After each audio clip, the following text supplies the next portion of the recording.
जय गुरुदेव।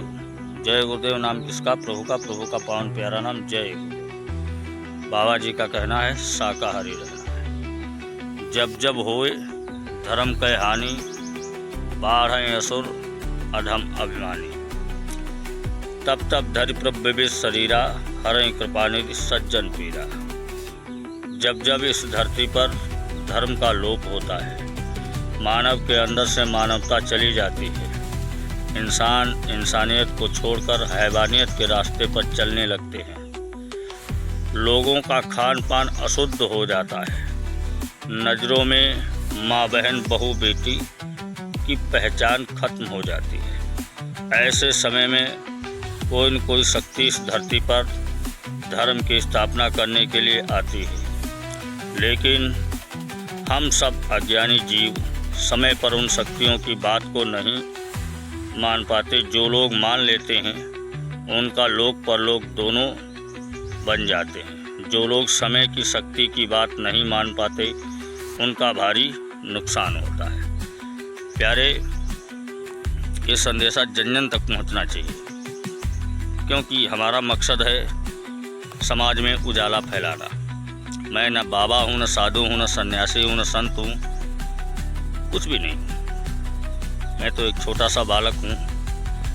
आप लोगों का प्यार चाहता हूँ। बस आप लोग हमारे चैनल को सब्सक्राइब करना, वीडियो को लाइक और शेयर करना, और ये ज्ञान की बातें हर जगह भेजना, क्योंकि संसार में अज्ञानता ज़्यादा फैल रही है। मालिक ने इशारा किया है कि थोड़ा जन जन तक हमारा संदेशा पहुंचाओ। तो ये जन जन तक उनका संदेशा पहुंचाना हमारा धर्म है। आप लोगों का भी धर्म है कि आप लोग भी ये संदेशा जन जन तक पहुंचाएं। जब ये संदेशा जन जन तक पहुंचेगा, कुछ आप लोगों का भी लोक परलोक सुधरेगा और कुछ हमारा भी कल्याण होगा।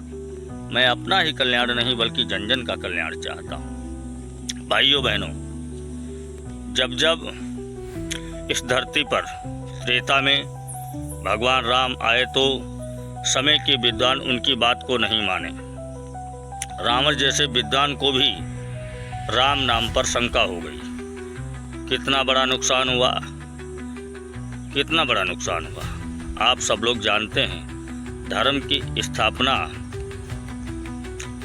करके भगवान राम चले गए। फिर युग बदला, द्वापर युग में कृष्ण नाम की शक्ति आई।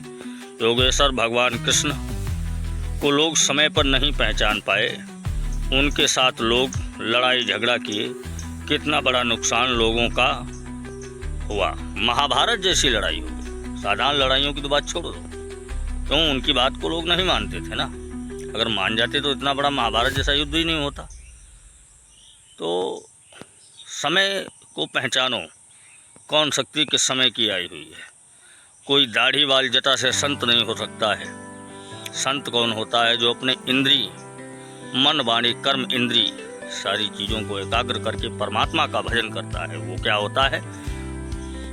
जो परमात्मा में मिल जाता है वो तो है होता है संत। और संत भक्ति करते करते उस ईश्वर में विलीन हो जाता है। जब उस ईश्वर में विलीन हो जाता है ना, तब उसे वो सत्ता प्राप्त होती है, उसे वो नाम प्राप्त होता है जिसे संत कहते हैं, जिसका कोई अंत नहीं होता। क्यों अंत नहीं होता? क्योंकि वो परमात्मा में मिल जाता है और परमात्मा का कोई अंत नहीं है।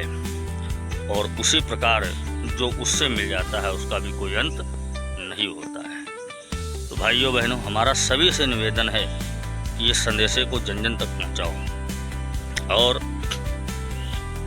जब कलयुग लगा तो संतों का अवतार इस धरती पर हुआ।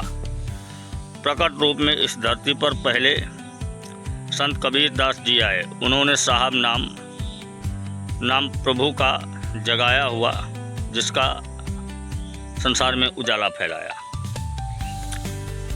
जगाया हुआ नाम जगाकर लोगों को लोक परलोक का लाभ देना चाहते थे, लेकिन समय पर कोई कोई जीव उनकी बातें को मान गए और बहुत से लोग ने उनका विरोध किया। लेकिन कबीर दास जी के जाने के बाद आज लोग साहब बंदगी करने लगे। उनकी किताबें प्राथमिक विद्यालयों से लेकर डिग्री कॉलेज तक पढ़ाई जा रही हैं, शोध किए जा रहे हैं। तो समय पर पहचान लो तो बढ़िया है। समय के बाद में किसी को पहचानना कोई विशेष अच्छी बात नहीं है। समय पर पहचान लोगे, उसकी बात मान लोगे, तुम्हें कुछ प्राप्त हो जाएगा, तुम्हारा लोक और परलोक दोनों सुधर जाएंगे। और अगर समय के रहते हुए आप लोगों ने नहीं पहचाना तो बाद में फिर पछताए होत का जब चिड़िया चुन गई खेत। तो जय गुरुदेव सभी भाई बहनों को। हमारी वीडियो कैसी लगी आप सब लोग कमेंट में बताना। हम भी मेहनत करते हैं आप सभी लोगों के लिए। ज़्यादा से ज़्यादा वीडियो को देखो, लाइक शेयर कमेंट करो। राधे राधे, जय श्री राम, जय गुरुदेव।